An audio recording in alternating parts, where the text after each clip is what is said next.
Welcome to Reason for Truth. I'm your host, STEVENGAROFALO. Reason for Truth. The truth comes first and the reasons come last, but we're always and constantly learning. Because we stop learning, we stop teaching, we at least stop teaching well.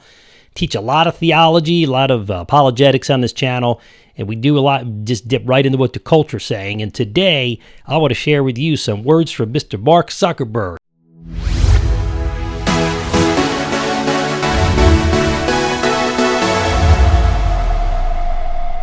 Down. It was by CNBC.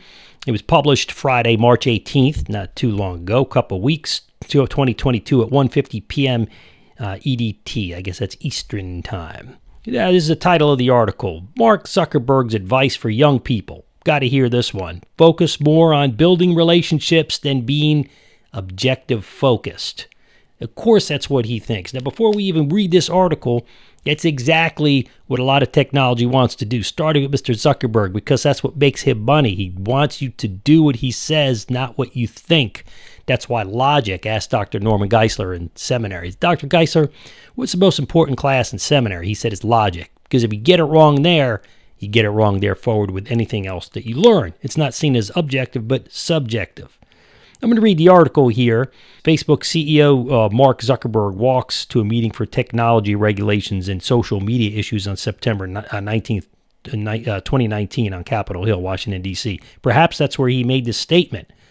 Okay. And by the way, this article is written by Megan Sauer, S-A-U-E-R.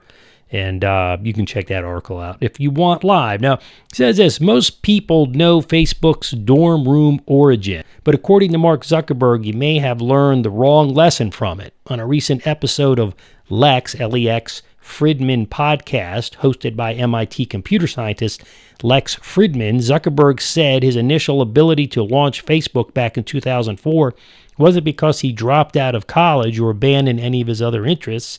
Rather, the Meta, that's what it's called now, M-E-T-A, Meta, the Meta CEO, Meta Facebook CEO said it was due to the personal connections he made while he was still in school. Now, there's a lot of truth to that.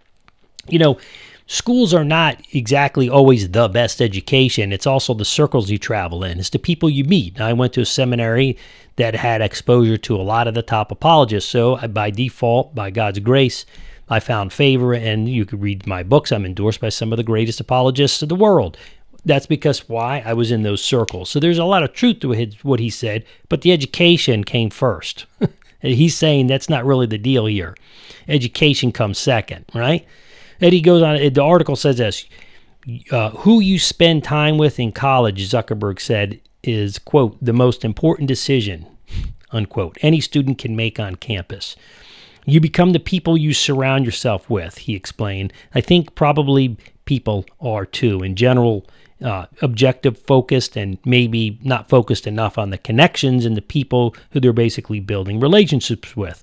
Now, I'm not going to say what Zuckerberg is saying is not true or doesn't hold some truth, because I think there definitely is some importance in what he's saying, but it shouldn't take the alpha position in terms of emotions and relationships versus, listen, I'm an engineer, I'm not a very good engineer, right? Or I'm not a good mathematician, or I'm not a good teacher, I'm not a good, whatever it might be that you become, a good counselor, because my relationships come before that. You want to be the best at what you go to school for. You want to be educated. There's always time for relationships. Zuckerberg met his Facebook co-founders, Eduardo Saverin, Dustin Maskovitz, Chris Hughes, and Andrew McCullum, while the five were students at Harvard University in the early 2000s. Their business went on to revolutionize social media and become one of the world's largest companies. Meta has a market capitalization of $582 billion on a Friday afternoon. Now, I want to be fair. About a month ago, just so you know, Facebook lost about 40%, about $40 billion of worth. About 40, I think it's 40% of its worth. Many billions, many billions. So I would say Meta or Facebook is on its way down, not on its way up. Still a powerful thing. A lot of people still use it, including myself, but I think this article is a little bit disingenuous in speaking the truth, unless that I'm off on my dates there when the actual stock crash happened. And they didn't gain that back, by the way. The group ultimately split up on an famously messy fashion, roughly detailed in the 2010 film The Social Network. But Zuckerberg said on the podcast that he still tries to prioritize relationships over objectives today. It's interesting. So he's telling you these relationships are the most important thing, but listen, he came out with the prize that he sounds like, he did the others in. I don't know the whole story here, but he's saying even though I'm not really great friends with these guys at this time, I still try to prioritize relationships. So it's kind of a little bit of saying, what he's doing, two different things, quite opposite possibly. And then it says this, that applies especially to hiring, he said. When evaluating a job candidate, he imagines what it could be like to work with the person, not their abilities, right? Instead of being their boss. That's interesting. Again, there's some truth in what he's saying, but so the question is, do you want the best at any one position, or do you want somebody just you get along with and that you kind of just do a good job? I don't think he's really doing that, or Facebook wouldn't survive. I guess you can in certain positions. If you hire people to do certain jobs, that's probably true. But I think at certain levels, the real important positions where it counts, that ain't going on. I'm sure it has to be both. You have to be very qualified, or I don't think Facebook or Meta is going to hire you.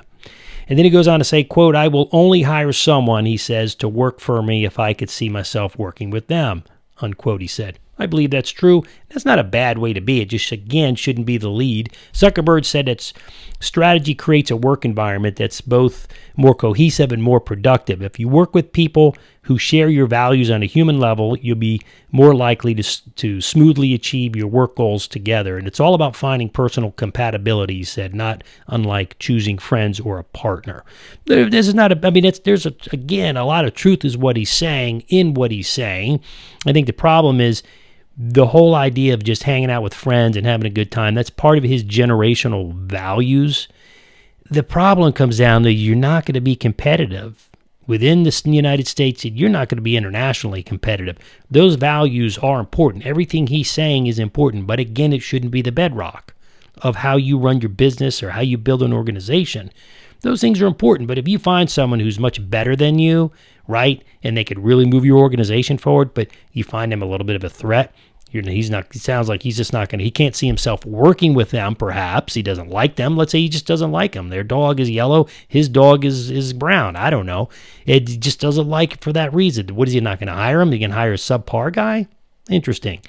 The priority goes on to say the prioritization of relationships over objectives could also help. Now, let me repeat that. The prioritization of relationships over objectives could also help explain a few of Zuckerberg's more controversial decisions at Meta's helm. For example, in a leaked 2016 memo first surfaced by Hacker News, Zuckerberg's defended then board member Peter Thiel, a major benefactor of Donald Trump's 2016 presidential campaign. Zuckerberg wrote that keeping Thiel on board was more important than any perceived blowback the company might receive, arguing that Facebook can't create a culture that says it cares about diversity and then excludes almost half the country because they back off a political candidate. Man, in this case, I tip my hat. You know what?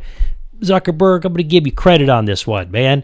There's a lot of things I disagree with you on, but I'm going to give him this one. I give him kudos that he did that, but I want to see. It's interesting. The move may have consequences. Many of Zuckerberg's critics believe his allegiance to Thiel on early Facebook investor may have affected how Facebook monitored or ignored misinformation on the social media platform leading up to the 2016 and 2010 elections. You got to take all the news, just some of it. What else did they do to President Trump, right? If you censored him, but you let this guy who supported him in, well, it could be due to relationship. Maybe it's due to his ability. But I'm not certain it has to do with his diverse views. In 2019, maybe that was an excuse. I don't know. In 2019, a Wall Street Journal investigation revealed that Thiel was among those who pressured Zuckerberg to not fact-check political ads on his platform. That year, 3 long-term board members left the company. Both Democrat and Republican lawmakers have since criticized how Facebook manages content on its platform. Interesting. I think that goes back to another issue of censorship, in the sense that you should just, unless it's violent, unless it's promoting violence, it shouldn't censor anybody. It's a whole area where people need to make their minds up for themselves. They need to think critically, logically, not with emotion, out of friendship. Because when you put a bunch of people that are just friends, you saw what happened in Twitter. Elon Musk took over, and what happened? It was just filled pretty much exclusively with people who didn't like President Trump and didn't like any conservative voice at all. And there was a lot of people who just got shut off and all kinds of excuses. You really didn't have any super conservatives on Twitter anymore. So that's going to change now. That's what happens when you just hire the friends you get along with. Because what happens? They see the world just as you do. You get a one-sided view. You want views that are different than your own. You do. You don't want all views just your own. Even as a believer in Jesus Christ, we want to be in the town square. We want to be with people that are different from us. We shouldn't feel a discomfort to that degree that we can't talk to people that are different color, different cultures, sexual preferences. And the only way that we're going to be able to really stand strong in our faith in Jesus Christ and keep the main thing is simply by allowing voices of dissent and then being able to lovingly but firmly answer those. I'm not certain debate is always the best way to do that. There is a forum for that. But I think we need to be able to persuade people, listen to the arguments, know the arguments. Problem, I think, in today's culture, we don't want to take the time to do that. The whole idea of anti-intellectualism is people don't want to take the time to learn things. People don't want anything more than a soundbite. Books now can't be 300 pages in many cases because people don't want to read 300-page books. They want a 100-page book. Well, listen, if you're getting good stuff, you want to get the big picture, discipline yourself to read. That's why audiobooks are taking off. Thank God, in a sense. But you should. I've had a lot of people say, hey, Steve, I just don't read. People said, I haven't read a book in 20 years. That's different than listening on an audiobook. Anyways, enough of that. At the end of the day, Mark Zuckerberg's advice to young people, focus on more on building relationships than objectively focused. I would say Mr. Zuckerberg is somewhat correct in the sense, but I would flip that. I'd say be more focused on objective. Learning to trade, doing your job with excellence, reflecting God, and doing a great job. Then make sure you definitely prioritize relationships. Yeah, I hope this has helped you a little bit and to get a little idea. Listen, I'm not completely disagreeing with Mr. Zuckerberg. He makes some great points there. By the same token, I think this priority of we need to put the mind before the heart, not the heart before the mind. That's the bottom line. God's blessings to you. Make sure you do a couple things. Check out our website, reasonfortruth.org, reasonfortruth.bible. Man, if you want, it takes a lot of time for us to put these together. You want to consider standing with us. We'd love that. It'd be very encouraging to us. You go to our website, reasonfortruth.bible.org, hit the donate button, perhaps consider prayerfully a one-time gift or becoming a monthly supporter for us. That would be greatly appreciated. Make sure as well you subscribe and hit that alert bell. I'm your host, Steven Garofalo. This is your Reason for Truth for today.